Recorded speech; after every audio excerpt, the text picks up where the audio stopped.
Gloves পরে নিয়েছি খাওয়ার জন্য, কারণ চিকেন তাও বিটরুট আলু চোখা, এটা কি বেগুন? হ্যাঁ, কেএফসি তেও পাওয়া যাবে না। এই আলু আছে বিরিয়ানিতে। বাংলাদেশের সত্যি খাওয়া দাওয়ার ব্যাপারে তো জানো এই ইন্ডিয়ান রেস্তোরাঁটা কার? দার্জিলিং থেকে নিয়ে এসছে। আর অ্যারাবিক খাবার ট্রাই করবো না সেটা হয়। জুসি আছে সব থেকে important. Hey guys, this is Chandrima, welcome back to my another blog. সবাই কেমন আছো? আশা করি সবাই খুব খুব ভালো আছো। আজকের ভিডিওতে ইজিপ্ট তথা মিশর দেশের খাওয়ার দাওয়ার গল্প বলা হবে। মানে ওই দেশের খাওয়ার দাওয়ার কেমন, আমরা কি কি খেয়েছিলাম, ওখানে দাম কেমন ছিল, তার সাথে থাকবে তোমাদের জন্য সাজেশন, যাতে তোমরা ঘুরতে এলে তোমাদেরও কিছুটা হেল্প হয়। ইজিপ্ট এসেও প্রত্যেকবারের মতো মানে বাকু গিয়ে যেরকম করেছি, ইয়ারোভানে করেছি, ইউরোপে করেছি, তো ইন্ডিয়ান রেস্টুরেন্ট খুঁজি। এবারে ইন্ডিয়ান নয়, এবারে আমরা প্রপার বাংলাদেশি রেস্তোরাঁ পেয়েছি, যেটার ক্রেভিং সবসময় থাকে আমাদের। সেটার নাম হচ্ছে এখানে ইন্দো বাংলা রেস্তোরাঁ। এবং এদের থেকে জানলাম এখানে নাকি প্রচুর কলকাতার বাঙালি আছে যারা কায়রো ইউনিভার্সিটিতে মেডিকেল পড়ছে, আর বাংলাদেশি তো আছেই। তো সেই সূত্রেই নাকি এদের এই রেস্তোরাঁ 1.5 বছর ওপেন হয়েছে। তো যাই হোক, যেটাই হয়েছে, আজকে আমাদের এই ঠান্ডার বাজারে লেবু চা, তার সাথে আসছে ডিনার। তো আশা করা যায় জমে যাবে।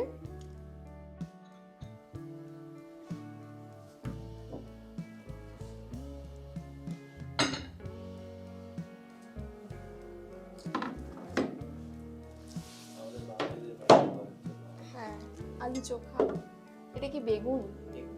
বেগুন ভর্তা, আর এদিকে হচ্ছে ডালের ভর্তা, অ্যান্ড হান্ডিতে এসছে তোমার বিরিয়ানি, ওপরে আবার কি বেরেস্তা দেওয়া, সব ভুলে যাচ্ছি। এই আলু আছে বিরিয়ানিতে, ওয়াও। তার সাথে ভাত, মিনিকিট চালের ভাত, আর ভর্তাগুলো,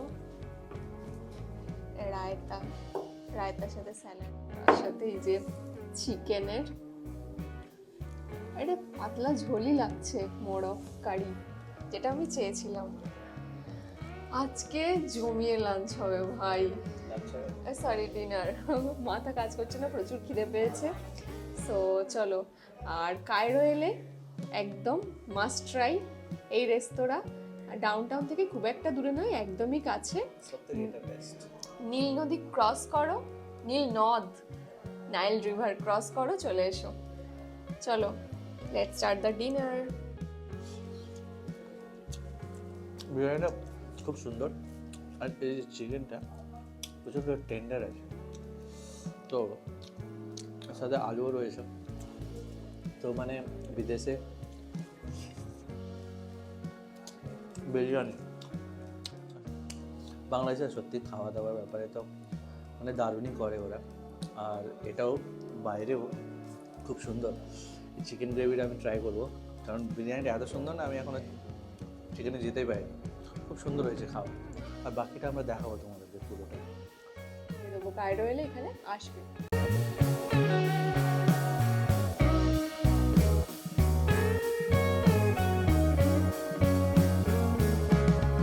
ধন্যবাদ, খাওয়ার দাওয়ার খুব ভালো ছিল। ওয়েলকাম। এবং কায়রো এসে আমরা ইন্ডিয়ান খাবার খুঁজছিলাম, সেখানে বাংলাদেশি পেয়ে রিয়েলি খুব খুশি আমরা। আর এটা কত বছর হয়েছে এই রেস্তোরাঁ? এটা 1 বছর 2 মাসের মতো হবে। আচ্ছা, আর এমনি মানুষের রেসপন্স কীরকম? রেসপন্স মোটামুটি ভালো। এখানে অ্যারাউন্ড বাংলাদেশি ইন্ডিয়ান মিলে 5-6 হাজার লোকজন আছে কায়রোতে। বাংলাদেশি ইন্ডিয়ান মিলে 5 থেকে 6 হাজারের মতো আছে, এই জন্য রেসপন্স মোটামুটি আমরা ভালোই পাচ্ছি এখানে। আর ট্যুরিস্ট অনেক আসে। ঠিক আছে, অনেক ধন্যবাদ আপনার সময় দেওয়ার জন্য, থ্যাংক ইউ। সারাদিন অনেক ঘোরাঘুরি হয়েছে, এখন এবার কি পেটে ছুঁচোয় রং দিচ্ছে। হ্যাঁ, সো আমরা চলে এসেছি এখানে একটা রিভার নাইলের ধারে। বেসিক্যালি এটা রুফটপ থেকে ভাইব নেওয়ার জন্য চলে এসেছি। আর অনেকটা খোঁজাখুঁজির পরেই জায়গাটা দেখা যায় কেমন ভাইব আছে, কেমন না কি মেনুতে পাওয়া যায়, সেই হিসাবে আমরা একটু ডিনারটা সেরে নেবো। আর না হলে চা কফি একটা ছোটো ড্রিঙ্ক মেরে চলে যাবো আর কি। একদম গঙ্গার ধারে থেকে এখন চলে এসেছি নীল নদের ধারে। তো চলো, লেটস গো। কনকনে ঠান্ডা শীতের রাতে মিশরের নীল নদের একদম ধারে এই রুফটপ ক্যাফের অ্যাম্বিয়েন্সও কিন্তু অনবদ্য ছিল। তবে ঠান্ডা এতই ছিল, তার সাথে কনকনে হাওয়া, তার মধ্যে চা আর কফি ছাড়া কিছুই ভাবা যাচ্ছিল না। তাই আমরা ঝটপট এখানে এসে অর্ডার দিয়ে দিয়েছিলাম একখানা চা আর একখানা কফি, তার সাথে দুখানা চিকেন স্যান্ডউইচ। তবে না, এটা ডিনার না, এ তো সবে সান্ধ্য স্ন্যাক্স। দাঁড়াও ডিনার এখনো বাকি। আর এখানে না পিছনের লোকজন বিশাল এনজয় করছিল। এই যে দেখো টিভি চলছে, আর এদের না বিভিন্ন লোকাল ক্লাবের মধ্যে ফুটবল ম্যাচ চলছিল। এরা তো মানে সেই লেভেলের দেখলাম এনজয় করছে, মানে খেলা নিয়ে ক্রেজটা কিন্তু সমস্ত দেশের সব নাগরিকদের মধ্যে কম বেশি আছেই।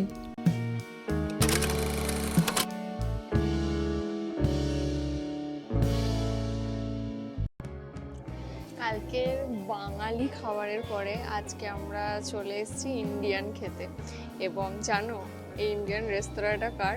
একজন ইজিপশিয়ানের। এত ইন্ডিয়ানদের দিয়ে ইনফ্লুয়েন্স হয়েছেন যে নিজে দুটো ইজিপশিয়ান রেস্তোরাঁ থাকা সত্ত্বেও আরও একটা ইন্ডিয়ান রেস্তোরাঁ খুলেছেন। এবং এই রেস্টুরেন্টটার নাম হচ্ছে Bollywood restaurant and cafe.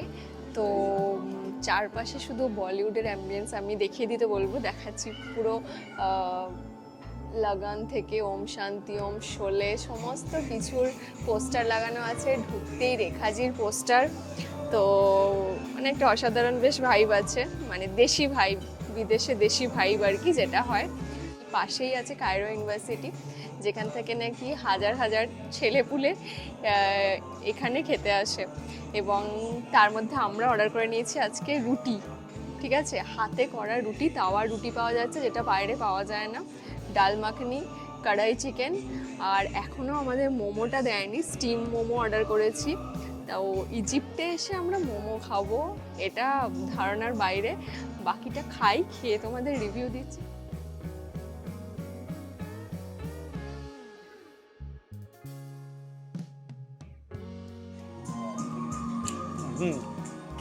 Soft আছে প্রচুর, স্পাইসি না একদম,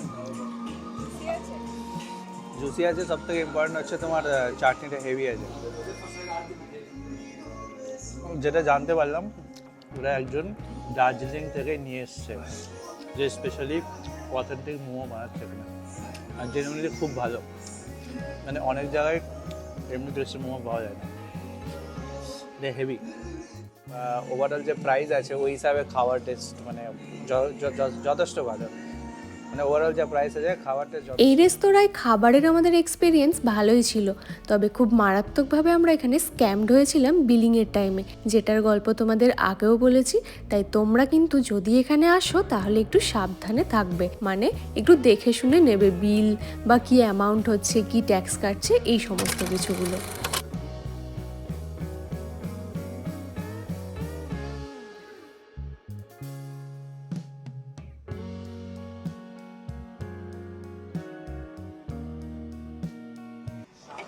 আমাদের খাবার চলে এসছে, ইজিপ্টে এসছে, আর অ্যারবিক খাবার ট্রাই করবো না সেটা হয় না, তাই আমরা নিয়ে নিয়েছি 1/2 কিলো চিকেন। এটার নাম হচ্ছে ফুল প্ল্যাটারটার নাম হচ্ছে চিকেন তাউক বিটরুট। আর আপাতত এখন এটা দিয়েই আমরা ব্রাঞ্চ সারবো, কারণ ট্রেনের টিকিট কাটতে গেছিলাম, তারপরে গেছিলাম ইজিপশিয়ান মিউজিয়াম। তো মিউজিয়াম এতই বড়, ঘুরতে ঘুরতে অনেকটা লেট হয়ে গেছে। তো চলো এখন খাই, খেতে খেতে তোমাদের সাথে গল্প হবে। তবে এখানে খাওয়া দাওয়া আর থাকা, ইভেন উবের সমস্ত কিছু প্রচণ্ড চিপ।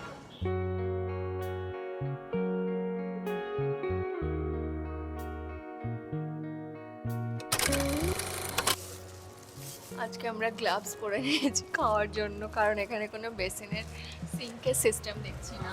হ্যাঁ, বা এখানটা একটা পার্ট অফ কালচার হতে পারে, বুঝলে, যে এখানে সব জায়গায় দপ্তর খান যেমন লাগায় খাওয়ার সময়, সেরকমই তোমার এরকম হাতে হ্যান্ড গ্লাভস লাগিয়ে খাওয়া দাওয়া হয়। তো বার্গারটা দাও, এত বড় বিশাল বার্গার আমি কিন্তু দেখিনি। জায়ান্ট সাইজের বার্গার আছে পুরো, এই যে নর্মাল বার্গার বলেছিলাম, কিন্তু এটা বিশাল সাইজের বার্গার দিয়েছে। তার সাথে আমাদের ফ্রাইজ আছে। প্রাইসটা হেভি আছে। হ্যাঁ, ফ্রাইজটা খুব, মানে উপরে যে স্পাইসটা দিয়েছে খুব সুন্দর। আর এটা তো তুমি বললে ঠিকঠাকই, তো এত কিছু, তার সাথে কোক আছে, তো সব মিলিয়ে রাইস চিকেনটা একটু মানে ওটা সসটা একটু মিষ্টি মিষ্টি আছে, আদারওয়াইজ চিকেনটা খুব ক্রাঞ্চি আছে। সব মিলিয়ে পড়লো আমাদের হচ্ছে 270। তাই তো, মানে ইন্ডিয়ান কারেন্সিতে 500 টাকার মধ্যে আমরা এত কিছু পাচ্ছি। হ্যাঁ, কেএফসিতেও পাওয়া যাবে না, আর এরকম আলেকজান্ড্রিয়ার মধ্যে মতো এই সমুদ্রের সামনে এরকম মানে দোকানে নাম হচ্ছে ফ্রিডো ফ্রাইড চিকেন। তো খুব ভালো, মানে একটা ক্রেভিং হচ্ছিল আমাদের KFC টাইপ কিছু খেতে, তাই ঢুকে পড়েছিলাম। হ্যাঁ ঠিক আছে। আর আজকের ভিডিও শেষ পর্বে আমরা চলে এসেছি ইন্ডিয়া গেটে। আর না দিল্লিতে নয়, এটা হচ্ছে আলেকজান্দ্রিয়ার ইন্ডিয়া গেট। কি নামটা শুনে মনে হচ্ছে তো খাঁটি কোনো ইন্ডিয়ান রেস্তোরাঁ? আরে আমরাও তো সেই ভেবেই ঢুকেছিলাম, আর ঢুকে দেখি সবাই ইজিপশিয়ান। না তো তারা আমাদের কোনো কথা বুঝতে পারছে, না তো আমরা তাদের কোনো কথা বুঝতে পারছি। তার মধ্যে কোনো রকমে মেনু দেখিয়ে অর্ডার করলাম। না খাওয়ার দাওয়ার ভালোই ছিল, কিন্তু ভীষণই ফ্যাসাদে পড়তে হয়েছিল অর্ডার নিয়ে। ইভেন ওরা ডাবল সমস্ত অর্ডার নিয়ে চলে এসেছিলো কথা না বুঝতে পেরে। তো বাবা কোনো রকমে খাওয়া দাওয়া করে এখন স্টেশনের দিকে রওনা দিয়েছি। তো ব্লগটা আজকে এখানেই এন্ড করলাম। জানিও কেমন লাগলো, ভালো লাগলে লাইক কমেন্ট শেয়ার সাবস্ক্রাইব করে দিও। দেখা হচ্ছে খুব তাড়াতাড়ি। Till then tata, bye by.